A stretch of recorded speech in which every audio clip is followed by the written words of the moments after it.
persuasionsquared.com. Well, you've had two speakers to persuade you, for and against. Let's hear from our second speaker for the motion that democracy is India's Achilles heel. Patrick French is another award-winning writer and historian. His most recent book is India, a Portrait, an intimate portrait of 1.2 billion people, he says. Patrick. Thank you. Let me tell you a story. At the last general election, I found myself in Kanpur, which to some people here will still be known as Kaunpur. And I wanted to see Mukhtar Ansari, who was a senior aspiring politician. And the place that I had to go and meet him was in Kanpur District Jail. And inside the jail, he'd managed to build himself a basketball court, and he had Harrods soap in the bathroom. Now, the criminalization of elements of Indian democracy, a problem that has gotten much worse in the last 10 or 20 years, is not something we can ignore. Fortunately, William even referred to this earlier when he was speaking, but let me give a few more examples of the kind of MPs that are ruling India today in the name of democracy. People who are charged with 3 cases of murder, 10 cases of attempted murder, house trespass causing hurt and mischief. You might say that every MP is probably guilty of mischief. Kidnapping with intent to murder, attempt to murder, wrongful confinement, causing hurt by means of poison, dacoity with intent to cause death, and so on. This is not something that is incidental.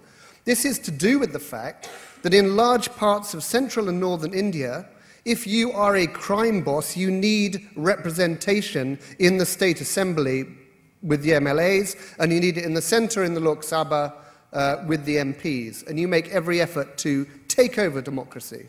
And that is what has happened to a large extent. There's a different but associated problem, which is extreme corruption. Many of you will have seen the photographs of the Chief Minister of Uttar Pradesh, Mayawati, being garlanded with 1,000 rupee notes, which are kind of so enormous it's like a giant anaconda of banknotes is being put around her. You will have heard of figures like Jagan Reddy in Andhra Pradesh, whose father died a year or two ago, and who amazingly, in the short time that his father was running that state, managed to go from, let's not say 0, but to a situation now where he has an annual income of £65 million, where he was discovered by the CBI only a few months ago, living in a 75-room palace which he had just built for himself. Now, this problem of corruption is not something that is only comical for the people at the top of the pile.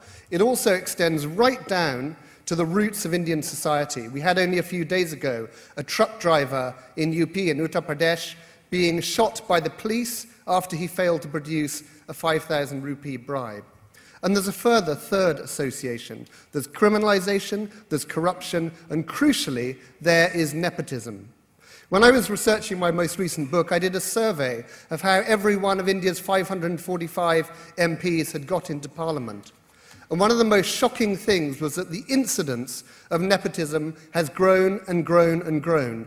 If you plot a graph between heredity and age, and you look at MPs over the age of 80, you'll find that 0%, none of them,